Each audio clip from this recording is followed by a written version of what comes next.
আপনারা জানেন 14ই জুলাই থেকে অরণ্য সপ্তাহ শুরু হয়েছে।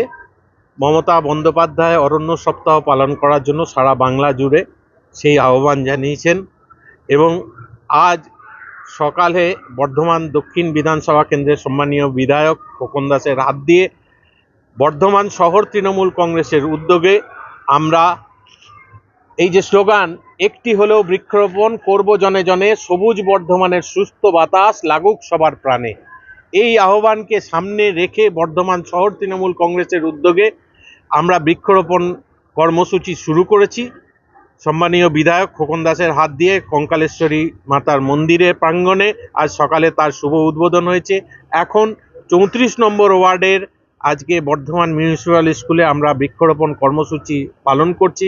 এখানে ওয়ার্ডের সভাপতি এবং ওয়ার্ডের যুব সভাপতি, এই স্কুলের মাস্টারমশাইরা সকলে এবং আমাদের দলের কর্মীরা সকলে, মহিলা তৃণমূল কংগ্রেসের সভানেত্রী সকলে এখানে উপস্থিত আছেন। সকলে মিলে আমরা আজকে সবুজ বর্ধমান এই আহ্বানকে সামনে রেখে বৃক্ষরোপণ কর্মসূচি পালন করলাম। আজকে বর্ধমান শহরের 35টি ওয়ার্ডে আমাদের দলীয় কাউন্সিলর এবং ওয়ার্ড সভাপতিরা প্রত্যেকে এই বৃক্ষরোপণ কর্মসূচি পালন করছেন। আপনারা জানেন গতকাল বিধায়ক খোকন দাস কঙ্কালেশ্বরী কালী মন্দির থেকে এই বৃক্ষ সকলকে 35টি ওয়ার্ডে আমাদের দেওয়া হয়েছে এবং আজকে সেই বৃক্ষরোপণ কর্মসূচি চলছে।